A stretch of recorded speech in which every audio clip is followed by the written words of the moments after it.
Hello, and a very warm welcome to everyone to this showcase session jointly hosted by Nokia and by Plum on UHF. So my name is Ulrich Refus. I'm heading Spectrum Policy in Nokia and very pleased to have you here today. UHF has been attracting quite some attention during the conference so far. So starting with the opening session, then yesterday there had been a dedicated session to the topic. And if you just listen to the WRC 23 session before our session here, also there it had been one of the hot topics. UHF certainly is relevant to quite a number of services and sectors. So certainly the incumbent services like DTT, PMSE, radio astronomy, wind profile radars, but also for mobile. And this is why companies like Nokia certainly engage on the topic. So there is the WRC agenda item 1.5 and looking into, on the one hand side, review of UHF use in the full range 470 to 960 megahertz, and then also looking into possible regulatory action in the range 470 to 694 megahertz. So GSA, the organization of 3GPP supplier community, has tasked therefore Plum Consulting to look into exactly these uses in UHF, their current uses, their trends, and then also what would be derived from that as recommendations. So I'd like to welcome here Tim and Yishen of Plum Consulting, who will now guide us through the report in a presentation. So with that, thanks very much for being here, Tim, and maybe start with your presentation. Thank you. Thank you, Uli. As Uli says, the subject of UHF has increasingly been kind of raised over the last couple of years. After WRC 19, where UHF was sort of put on pause, everyone has been looking to WRC 23 to think about what is the next steps. So the GSA, as Uli said, commissioned us to have a look at the usage of UHF. This is an independent report that we've done. It wasn't, we weren't told what to write at all. But I think what is quite interesting is seeing how historic use and future use are diverging at quite a rate. So if you go to the next slide, what we're going to talk about today is a brief background to UHF, where we are now.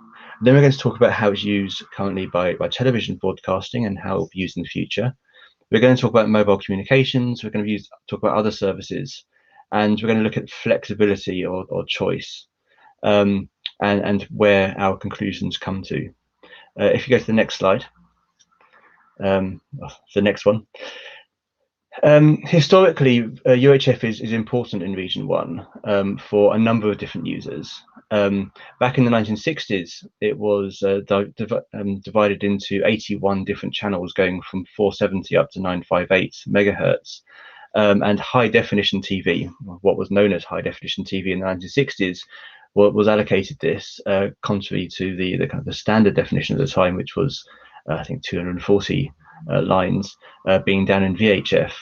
So this was allocated to high definition TV in the 1960s, and then of course it's been allocated to digital TV over the last couple of decades. The move to digital TV has allowed for a lot more channels in less bandwidth, and obviously during the switchover process there was a bit of need for additional spectrum, but we're now at a point where we're relatively settled on that in most of Europe. Africa and some parts of Asia are a different story. The other thing is that we have other users in this band. Just radio astronomy historically has always used a bit of the UHF spectrum. It coalesced around the 606 megahertz band because that's where most equipment was being used. The other big user is PMSE, and PMSE uses kind of a hyper-local usage of spectrum where television currently isn't using it, and Yishen will talk in a moment about the use by broadcasting and kind of the inherent inefficiency that's built within it. The last user of UHF, I must clarify that when I'm talking about UHF here, I am really talking about the sub 1 gigahertz spectrum, because although UHF actually goes from 300 megahertz up to 3 gigahertz, generally people tend to talk about UHF in the sub 1 gigahertz, and so it's the 470 to 958 band. What's happened over the last few decades, and actually it's more than a few decades now, is that increasingly bits of this spectrum have been awarded to mobile. And the reason for that is that it has a very good kind of propagation and cost effectiveness for providing mobile networks. If you go to the next slide, this is a quick illustration of where we currently sit, and you can see that of the entire band, then DTT currently has a primary allocation for just under half of this band. Mobile has originally taken the 900 at the top, which is still being used for 2G and 3G, and in some parts of the world LTE as well. The 800 band was used for LTE rollout, and increasingly the 700 band is now being awarded to mobile for running 5G networks. And as we have seen many times, it's very important that we can continue to run legacy technology, because there are lots of things that aren't just handsets that run on mobile, but at the same time, refarming this spectrum is important from an efficient point of view. On the left-hand side, you can see that PMSE is a secondary use, generally underneath the DTT bands, and radio astronomy, that thin orange band, that is theoretically a secondary use behind DTT, but most countries actually award that, specifically say that interference in that should be kept to a minimum. So if you go to the next slide, the questions that we had to answer in our report is what do we need to do about UHF going forwards, and these are the main questions we asked. We wanted to know, is it being used in an efficient way, and the second point is very important, are the needs of the users of spectrum being met? The third point is an interesting one, because of course historically we've got users of spectrum who have used UHF. The question is, do they really still rely on it, or are there other methods or other spectrum that can be used? And then the last point is something that we as someone who likes to see neatness and order, there's a certain horror that you come to when you start saying, well, is actually a reason why you should be trying to do this at a sub-regional level? Should we be looking at allocations at a country level? But there's a very good, we'll come to the conclusion later, but just to give you a bit of a spoiler, there are some good reasons why countries might want to do their own thing as we go through. So if we go to the next slide, I think I would hand over now to Yi Shen to quickly talk about the way that UHF spectrum has been used by the broadcasting sector historically, and what's happening with that sector now. Great, thanks, Tim. So we start off with TV broadcasting. So can you have the next slide, please? Yeah. So broadcasting is the sort of traditional use within the sort of sub 1 gigahertz frequencies of the UHF bands, and you've seen here we put three sort of columns, 3 rows, in terms of looking at how the usage of the band by TV broadcasting has evolved over the years. So that the first row just shows the situation sort of as of the sort of 2006 Geneva Convention, in terms of the looking at the transition to digital broadcasting. That was followed shortly after WRC by WRC 07, in which there was the harmonization of what we know today as the sort of 800 megahertz band, or the digital dividend band within Europe and Region 1 for mobile. And then the amount of broadcast spectrum went down from around 392 to about 320. And then about a few years later, at WRC 15, there was sort of a further decision taken to harmonize the 700 megahertz band for mobile, and to sort of decrease the amount of broadcasting spectrum down to 224, which is the current status today. So next slide, please. So we looked at the current status of DTT usage in the bands that we have in 470 to 694, and we've drawn from information from the a survey that was done by the ITU last year that was sent out to all Region 1 administrations, and we've looked at the results and basically tried to look at both on the number of multiplexes. So you could see in terms of the map on the left-hand side, and also in terms of the number of actual services in use in the band. Because although there is 224 megahertz that have been allocated to broadcasting across the entire region, the actual usage, as you can see on the slide, differs and varies significantly across regions. So there are countries where you have only basically 1 to 3 national multiplexes. Most places have, I would say, below 6. So that's characterized by the the purple and the yellow shaded countries.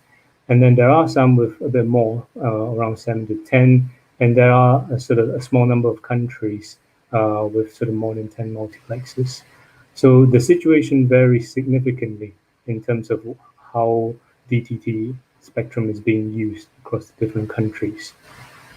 And I think it's important to note that if we're talking about how efficiently the spectrum is being used, generally if we look at countries with national multiplexes of less than 4, you definitely do not need the whole 224 megahertz, even factoring account spectrum reuse patterns in the band.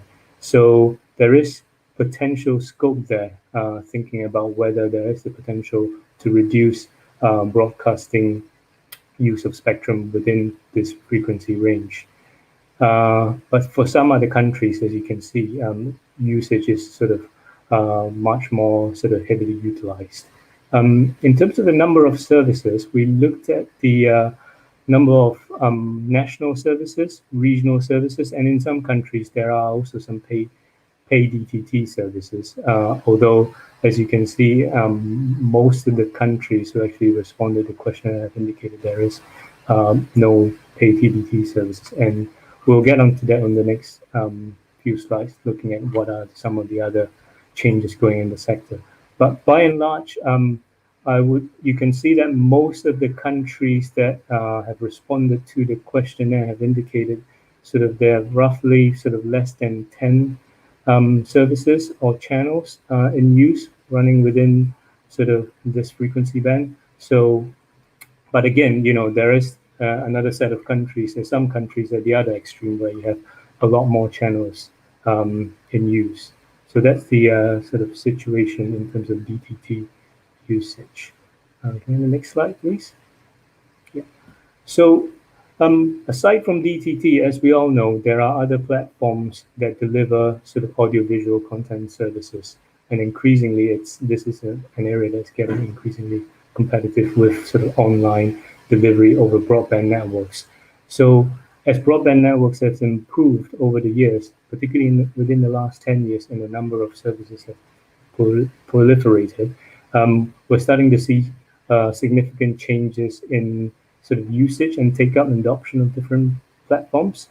So as you see on the chart on the right-hand side, we looked at, back in 2013, 2014, we did a study for the European Commission looking at this particular issue. And the share of DTT TV sets in terms of primary use within households is around a third. And as you can see, it's been declining, albeit slightly, in the number of years, in the years since then. So 2009, you're still roughly seeing around 30% of households using DTT as a primary form of TV consumption. But at the same time, there is a significant increase in terms of IPTV adoption. And that is a trend that we're seeing across many countries in the region, as you would expect, with the sort of increase in broadband coverage and broadband, better quality of broadband sort of networks. The next slide, please. So this next slide shows how consumption trends have been changing over time. We note that this is a UK chart that comes from data that Ofcom reports, but it does indicate sort of general trend, which is not just evident across Region 1, Europe and Region 1, but also actually all around the world, in terms of the way people are consuming TV and media services are changing. So as you can see, the pink bars represent sort of the volume of sort of TV consumption in terms of total time, and that is decreasing. And you can see a particularly significant change, especially among young adults. So these are people who tend to be sort of more tech savvy in terms of the adoption of these services. They tend to sort of use these services. They're either sort of generally mobile first or always online. So their consumption in terms of sort of usage of live TV, which generally is delivered over DTT, has declined quite significantly. And the bits that are increasing the most, as you'll see by the sort of blue column, is the sort of subscription VOD services, the likes of Netflix, Amazon Prime, Disney Plus. So this is growing rapidly, and it is a trend that we're seeing throughout the world in terms of the demand for sort of services that are delivered online. Next slide. So as you can see, in terms of thinking about the question about what is the future for DTT demand in the longer term, the trend is fairly clear in terms of where it's generally moving. But at the same time, I think it's important to note that different countries are at different points in the trajectory. There are still a lot of countries that are where people rely quite heavily on DTT services, say, for example, in Southern Europe. On the other hand, there are those countries which have already sort of switched off their DTT network. So some examples are sort of Flanders in Belgium and also in Switzerland, where traditionally sort of DTT usage has been fairly low, and that sort of makes it a sort of generally in cost, sort of high cost and ineffective way of delivering TV services. So they've decided in those countries to switch off the DTT networks. Looking more broadly across Region 1, within the Middle East, that is traditionally sort of pretty low sort of usage of DTT, so take up of some TV services over sort of internet and sort of online delivery platforms is much stronger. So there is a sort of significant interest in that part of the world in terms of potentially using parts of the UHF ban for those services. And then within Africa, it's quite a mixed picture as well. There is still quite a strong reliance on DTT, but sort of in terms of the number of channels available, there tends to be sort of relatively few, particularly if you're talking about sort of free-to-air services. Although pay TV services, pay DTT services sometimes are quite popular over there. So just to sum up in terms of looking at more broadly the future of DTT, the capacity varies across different markets, and demand is changing, but it's changing at different speeds. So I think whether in terms of looking more broadly in longer term in the future, we see there's probably likely going to be sort of further reduction in the demand, but there will still be a sort of a need for some DTT services probably throughout most of the Region 1 countries. And there are also at the same time sort of new developments in terms of sort of 3GPP technologies, in terms of 5G multicast or 5G broadcast technologies, which could make use of the UHF spectrum sort of for delivery of these sort of next generation TV services. So it's quite a mixed picture that we see, although generally the trends are fairly obvious in terms of the shift towards online.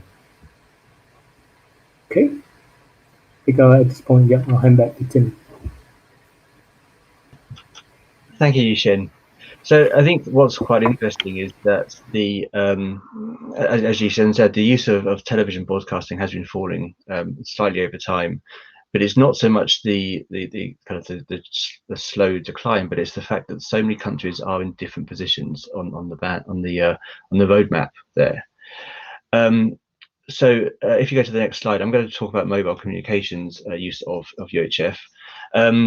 As I mentioned before, over time, different UHF bands have been allocated to mobile. It's played a key role in providing coverage for mobile services because it is the only way to get services into rural areas and also deep into buildings because other signals are stopped, which is obviously why it was used for broadcast in the first place. Now, the thing is that in different regions of the world, then different bands have been allocated. But as I showed you earlier, generally, you've got the 700, the 800, and the 900 band across region 1, which is being used for mobile. And as different technologies have come online and the amount of bandwidth needed has gone up, then more spectrum has been awarded. And if you go to the next slide, then this shows you how this change in usage can be seen. This is basically showing you, first of all, looking at internet data overall. On the left-hand side, you can see how it's massively increasing over time. The largest share of internet data still goes over fixed lines, but the share of mobile is increasing and is growing very quickly. On the right-hand side, you can see the predicted share, the predicted total mobile traffic over time, which is increasing at a very, very fast rate.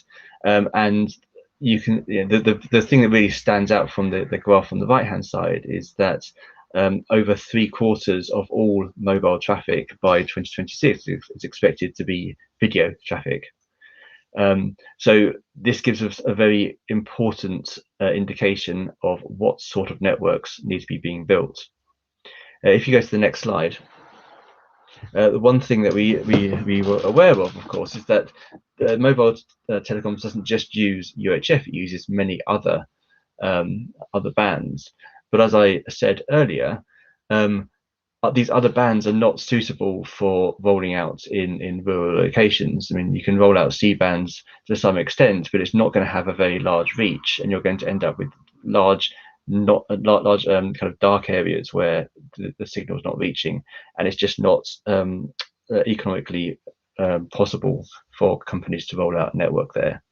And you can see that already. If you look at these graphs, this shows you about mobile broadband coverage and where in different regions of the world there is a good coverage. Across pretty much all urban areas, then almost everyone can get at least a 3G signal. In Africa and the Arab states, then 3/4 of people are getting a 4G signal, an LTE signal. Whereas there's across the most of the rest of the world, then almost everyone can access LTE within urban areas. But in rural areas, the picture is very different, and there are significant areas where either there is no signal at all. You can see 20% of Africa, of rural Africa, is not covered, or it's reliant on 2G and the 2G kind of legacy networks. And this is largely because of a lack of kind of spectrum availability or kind of an economic argument for covering these areas. Now, of course, the thing is that as you start to move to services being more important and a wider variety of services, then this basically means that you're opening up a new digital divide. It means that rural areas can no longer access the same sorts of services as urban areas. And if you're talking about 5G, then the sort of 5G experience you will get if you do not have a significant amount of spectrum is much worse and not really a 5G experience compared to those who live in urban areas. But of course, as I said, it's not economically viable to roll out these 5G networks on high frequency spectrum or even the midband. If you go to the next slide,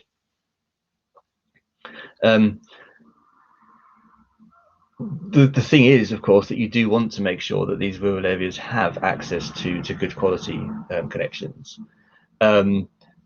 We are aware of many studies carried out by the GSMA, for example, that look at the economic well-being and the social well-being that is brought about by good connectivity. But especially with the COVID-19 pandemic and the increasing need for connectivity, it's really, really important that the spectrum is available and the networks are available for rural areas. On the next slide, we come at the point again that UHF is the only way to actually achieve this in rural areas, and not just rural areas, but also making sure we've got coverage on transport routes. The low coverage is caused by two factors, as I say here. There's the low levels of demand because you don't have as many people, and the high cost of network deployment, and both of those together mean it makes it very difficult for any operator to actually roll out networks in rural areas. The only way of making sure you can do this is by reducing the cost, and to do that and to produce a good quality network, you need to be using UHF spectrum. And while you can roll out a 5G network on the UHF spectrum that has already been awarded, that is not going to give you the same experience as someone in rural areas. So in urban areas, you can see from the table here that if you have 2 by 10 megahertz at 700 megahertz, then your maximum throughput is going to be about 100 megabits a second.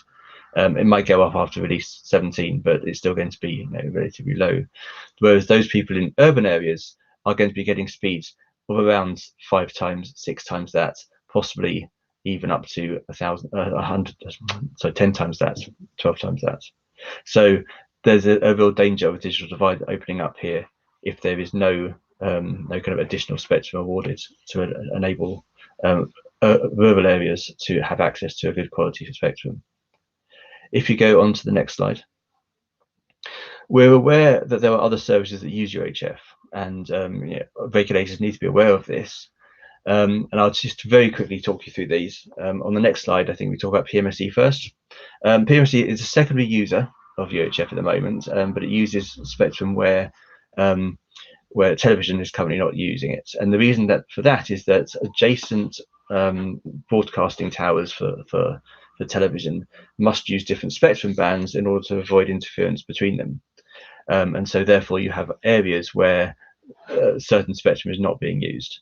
Now, PMSE has some very kind of specific use cases. It tends to be very hyperlocal in use. It can cover a couple of fields on a large festival, for example, but generally it is very kind of small geographic areas. It generally tends to be used a lot in urban areas, not so much in rural areas, apart from, as I said, for festivals and things like that. And it's used for lots of different reasons, things like feedback microphones, things like editing links and so on. Different uses have different demands from the spectrum, and while a lot of them use UHF at the moment and a lot of the equipment is analog, we believe that there is a possibility to reduce the spectrum demand somewhat by either using different bands, which, to be fair, are already being used and are being migrated to, moving some things which can be moved to digital technologies, and possibly using 5G transmission technology, which reduces the latency. It doesn't get rid of it completely. It's not going to be suitable for things like the feedback microphones that artists use, because that requires no latency. But at least what we can do here is to reduce the need for so much UHF spectrum. But it's very important that governments understand the needs and the kind of historic needs of PMSE before they start looking at how the spectrum should be allocated. On the next slide, we'll talk about radio astronomy. There's not a lot to say here apart from the fact that it is still an important band that is being used. And there's actually an argument here that the radio astronomy should be given a primary status, or at least a co-primary status, alongside television broadcasting, or alongside whatever is being given co-primary status in this band, because it does rely on a kind of a complete lack of interference, and again it's geographically restricted, but there is a clear need for it. And the last use is PPDR. PPDR is almost a side note to the mobile use, but it can, in some places, have reserved spectrum, and we need to take account of that. The thing is that although there has been a kind of a move towards PPDR having some reserved spectrum in the 700 band, for example, and of the graph here, option B was chosen by CPT as the kind of the best use. You end up with 2 by 8 megahertz of spectrum, which is actually not good enough to run a decent 5G service on.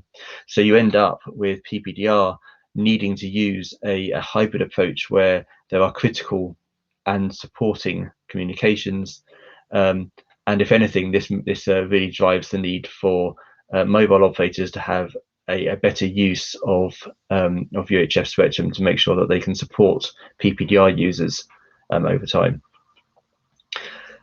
If you go to the next slide. So what did we find from all this? Now, as Yishen said, there is a falling reliance on DTT, slowly falling, but it's, as I mentioned, it's more important to note that the use of DTT varies significantly by country, and there are some countries such as Switzerland or regions of countries which are now not using DTT at all, and as a result, all the spectrum that is reserved for DTT there is sitting unused. If you go to the next slide. We believe that a co-primary allocation between mobile and television broadcasting is important, because it means that regulators and national governments can make their own decisions about how it should be used. Now, it's very, very important to note that the regulators need to take account not just of what happens in their country, but also what's happening in countries around. We heard yesterday about how France has to take account of a number of countries, and Germany has to take account of a number of countries when making decisions over spectrum use. That's not to say that they can't make some decisions about how to use spectrum across the country, apart from in border areas. And national governments need to be able to have that flexibility to allow for spectrum to be used if it's not being used elsewhere. We believe that PMSE can be used as a secondary use still. I mean, in many cases, there's going to be use of television broadcasting in kind of a reduced amount of spectrum, or even in the same amount of spectrum if needed by the country. But PMSE can also make use of kind of a geographic fencing, or it can make use of indoor use. And then the other thing, as I mentioned, is that we must make sure that we take account of interference across borders. So although I talk about national regulators being able to make their own decisions, they do need to talk to their neighbours about how to allow for different uses in different countries. I believe that's the end of the presentation. So Yishen, I think you'll join me as well, and I think we'll talk about questions, and Uli has got some initial thoughts as well. Yeah, thanks very much, Tim. Thanks very much, Yishen. Very interesting presentation. So the study, for those who now got interested, is available both on the Plum website as well as on the GSA website, and is also provided with the other conference documentation to hear members of the conference. Yeah, so very interesting topic, this kind of very divergent use of DTT spectrum across the region, but then also country to country, and maybe immediate neighbor countries like Switzerland having 0 DTT, France having quite intense use, and all the issues coming from that. So maybe one question there, you referred to this Working Party 6A questionnaire, where actually a large number of countries, very large number of countries, reports needs for 224 megahertz for broadcast. Whereas if you look to the actual use, there is much more divergence there. So there are countries with 1, 2, 3 multiplexes requesting these 224 megahertz. How do you explain that? Is there some speculation possible? I'll allow Yishen to join it to kind of argue with me if you like, but I think that there are two things there. First of all, there's just a general inertia that you have to overcome. I mean, if regulators know that their neighbouring countries are using UHF spectrum, then they are going to be more likely to think it's easier to not try and reduce the amount that is being used. I mean, historically as well, I think that even although you can run services at a much reduced amount of spectrum, because of the kind of historic use of the different bands across the country, it would take a bit of kind of mathematical repositioning to allow for a lower use in many countries. But I think generally on this, then regulators are quite they're loath to challenge the status quo because they know that other countries are using the spectrum. And it certainly does make it more difficult if you don't have a single use across the entire region. But unfortunately, as I said, it does mean that there are some countries which are just not using the spectrum at all. Yishen, do you have anything to add on that? Yeah, no, just to sort of echo the point around sort of particularly in Europe and I guess some other parts of Region 1 where you're sort of heavily sort of bordered in terms of the cross-border coordination that you have to engage in with multiple countries, which potentially makes it more difficult. And then regulators would also have to think about, replanning their networks. So, and then trying to sort of make sure that any potential use or any release of the spectrum for maybe IMT doesn't really affect sort of usage in another country. So I think that is difficult, particularly looking across the experiences with sort of 800 and 700. So I think in terms of thinking about what can be done, I think we have to sort of think quite carefully about how the sort of actual usage needs, and potentially, it doesn't need to be maybe released on a sort of nationwide basis, or looking at whether usage of sub 700, 600 megahertz can be accommodated within maybe places within a country that most needs it. So maybe that's something for regulators to think about in terms of maybe not just sort of being colored by previous experiences with sort of digital switch off 800, 700, but trying to sort of think more carefully and work, I guess, with each other in terms of trying to push towards common objectives. Yeah, so maybe of particular interest is the position of Sweden, who had reported also future needs of 224 megahertz for broadcast, but at the same time seem to also see that need for more flexibility, proposing a co-primary mobile allocation as a common CPT position. So this week we also saw CPT, PTD discussing the European positioning on that. So quite interesting trend. I think they're really looking into not just the situation as it is today, and maybe also the, let's say, licensing to TV for the few years to come, but what is really beyond that. Probably WRCs, they just do not define what happens next year, but they decide about maybe the next decade or so. And so very good. I think that you also see that need to provide more flexibility and really provide evolution paths for the various services. I think that's a very good point about the fact that you're not just looking at the next year or so. You are looking at kind of a longer period, because as I've mentioned a number of times during the presentation, the real danger here is that we're opening up a new digital divide, and you'll end up with rural areas having no access to services that urban areas have access to, which is going to hamstrung government.